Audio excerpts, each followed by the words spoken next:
Hey, this week I want to talk to you about being primal. And I mean the three primal forces of being an entrepreneur. And I'm going to talk to you about it in a case study that I learned from one of my favorites, Spiritual Cinema Circle, who took this little yellow envelope with a little DVD at $20 a month with important, positive cinema sent to people every month and was acquired for millions of dollars within 3 years.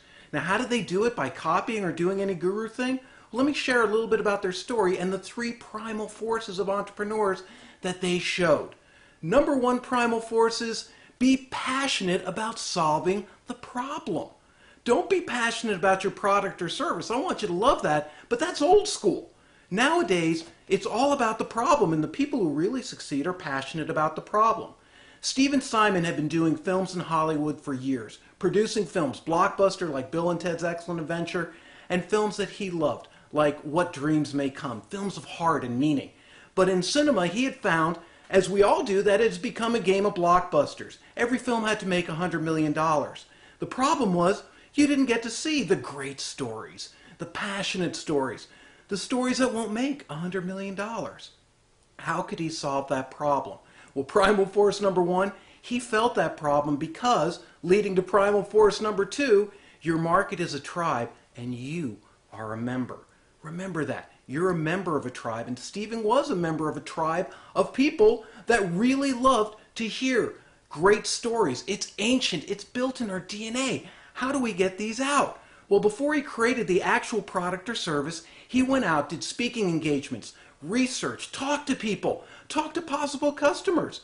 Something we could do today by going on Facebook and Twitter to get some initial information, going to where people are and specifying what the tribe thinks the problem is.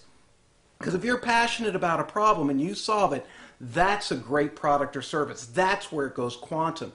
And the great thing about Stephen was, he told me this, and I remember I objected to it. He said, they're spiritual people. I said, well, doesn't that limit your market? He goes, no, that's who my market is.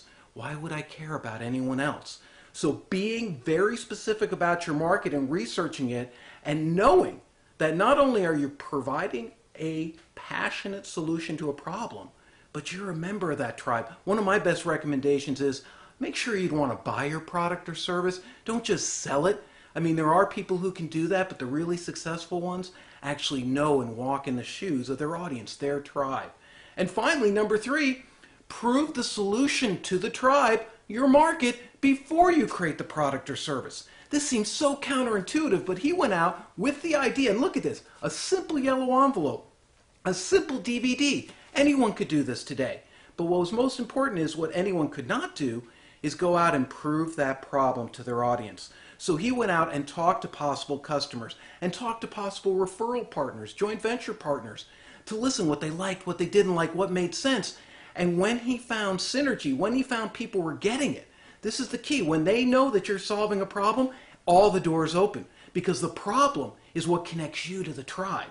So he went out and found a small group, very spiritual group, by the way, in Oregon, who helped promote this for him and actually gave him the first few thousand customers that built that business, up to 5,000, 10,000 customers once I started working with them, and then up to 20 and up when they got bought by Gaiam for millions of dollars just 3 years later.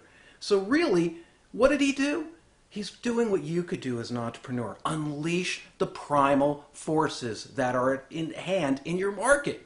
Remember, be passionate about the problem, not your product or service. Number two, you are a member of the market or tribe. If you're not, become one. And number three, prove your solution, make sure it works, then create the product or service and market it.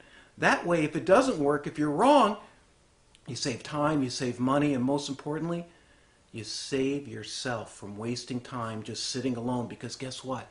All of us are connected to our audiences, our markets. We're all part of the tribe, and if you're not, become one. My name's Declan, and I'm Dunn. And do me a favor, go out and solve a problem for somebody, help them, and see how that feels. Be passionate about solving problems. That's the key, the primal force to being an entrepreneur today.